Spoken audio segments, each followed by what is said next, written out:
Welcome to the MS-Perspektive podcast, Perspective with a K as I'm German. I'm Nele von Horsten, MS patient, patient advocate and author. I'm bringing you interviews, inspiration and information about living with multiple sclerosis and show you ways how you can positively influence the disease and make the best out of your diagnosis. On ms-perspektive.com you will find the show notes, 11 free tips as a PDF and lots of other information. And now the show begins. Thanks for tuning in again and welcome to episode number 136, Cognitive Rehabilitation in MS, From Research to Everyday Relevance, an ECTRIMS 2025 special. Cognitive challenges affect up to 70% of people living with multiple sclerosis. From memory issues and slowed thinking to trouble focusing or multitasking. These symptoms often go unnoticed but can deeply impact daily life. At ECTRIMS 2025, several research teams presented exciting new findings about how cognitive training, mindfulness, digital tools, and even smarter goal setting can support brain health, independence, and quality of life. In this episode, I'll walk you through the 5 standout posters translated from research language into real-life relevance for people with MS. Let's explore what works, what's promising, and how this knowledge might help you or someone you care about. Let's start with poster number 1, Rewiring the MS Brain. Cognitive training enhances multisensory integration and drives cortical reorganization. Authors Stylidu C. and others. And I start with the summary. The study explored whether 12 weeks of computer-based cognitive training, or CCT, could improve not only thinking skills, but also how the brain integrates multiple senses, like combining sound and visuals, in people with MS. Who took part? 35 people with MS divided into a CCT group and a control group. What they did? The CCT group completed targeted exercises 3 times per week for 12 weeks. What was measured? Cognitive performance, especially processing speed and working memory, physical balance, perceived disease impact, and brain activity using EEG. What were the results? The training significantly improved processing speed and working memory. It also reduced how much participants felt impacted by MS in daily life. Physical tests showed better static balance, so not dynamic balance. EEG scans showed increased activation in brain areas responsible for integrating multisensory information, especially the left middle temporal gyrus. Why it matters? This type of cognitive training shows potential not just for boosting memory and focus, but for reorganizing brain networks to make everyday tasks easier.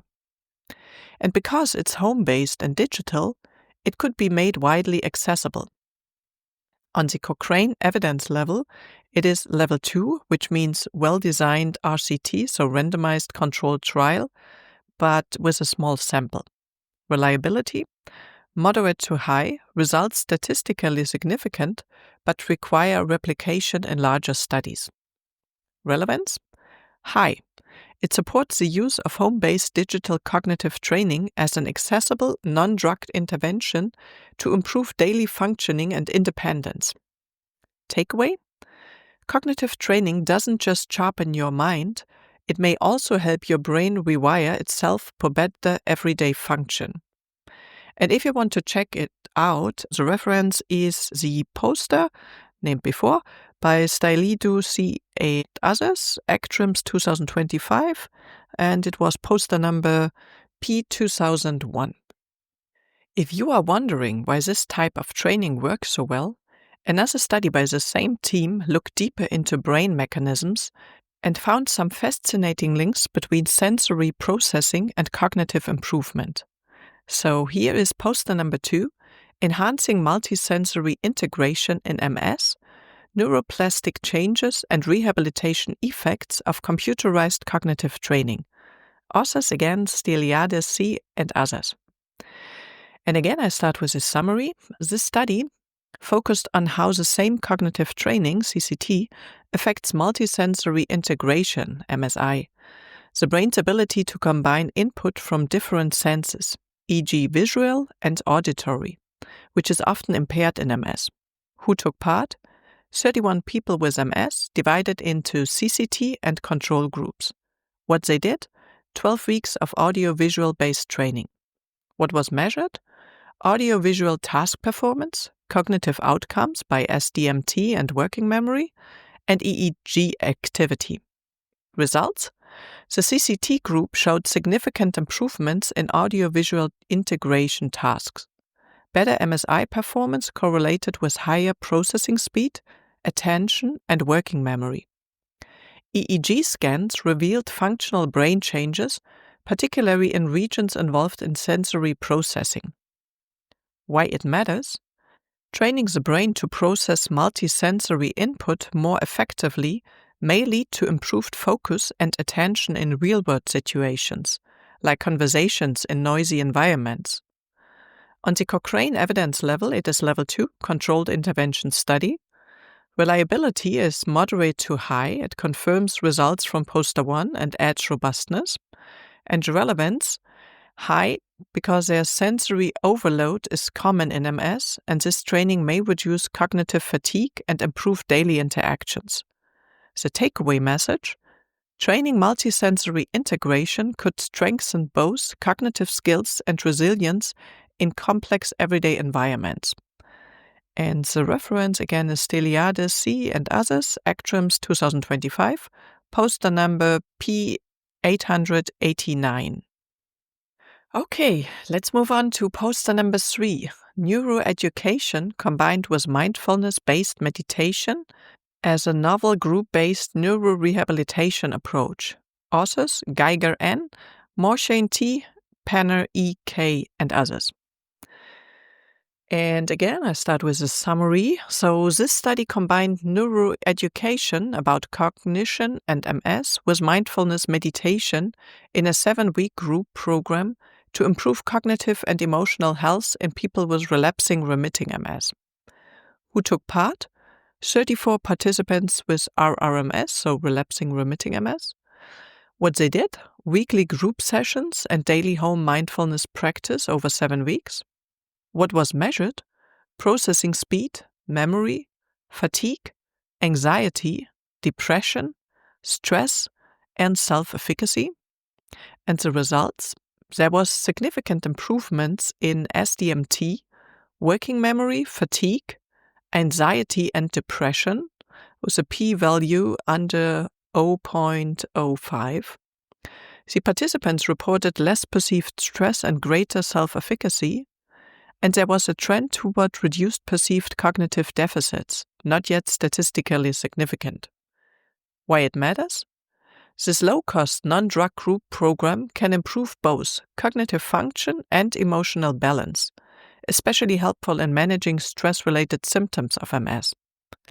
On the Cochrane evidence level, this is level number 3, so non-randomized pre-post study. Reliability is moderate. There was no control group, but the outcomes are consistent with other mindfulness literature. And the relevance is very high. It offers scalable intervention for psychosocial and cognitive support.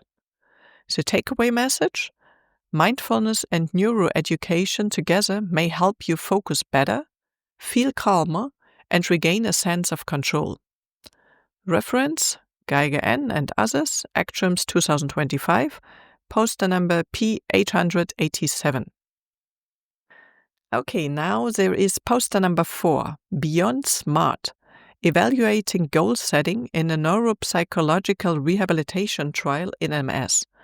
Authors: Morris N., Sticky J., and Topku G., and others. Summary: this study assessed how well rehabilitation goals in neuropsychological therapy meet SMART criteria, which is defined as specific S, M, measurable, A, achievable, R, relevant, and T, time-bound, and how consistent therapists are in rating them. Who took part? 30 people with MS with 134 rehab goals evaluated. What they did? Goals rated under blinded and unblinded conditions using a traffic light system. What was measured? Goal quality, rating consistency, inter-rater reliability. Results? Most goals failed to meet full SMART criteria, especially due to vague timeframes.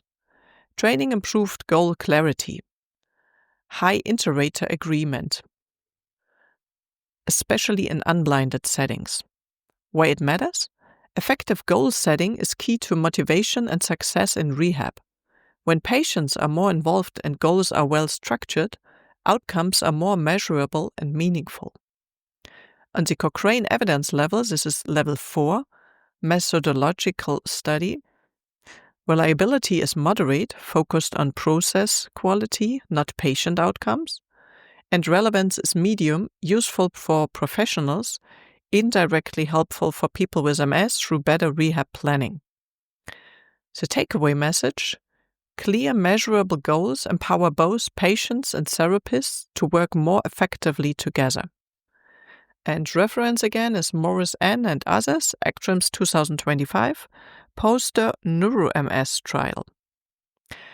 And the final poster, number 5, was on early detection of cognitive deficits using the Cogstate computerized battery in MS, Argentina multi-centered study. Authors, Venotti S. and others. And the summary: this multi-center study compared a digital cognitive test, the Cogstate, with the traditional BCAMs to detect early cognitive changes in MS. The aim was to explore digital tools for earlier and easier screening.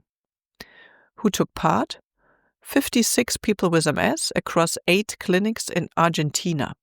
What they did? Completed both Cogstate and BCAMs test. What was measured? Detection rates of cognitive deficits, test agreements, relation to disease duration. The results? Similar detection rates. Cogstate 22.6% versus BCAMs 22%, so there was no significant difference.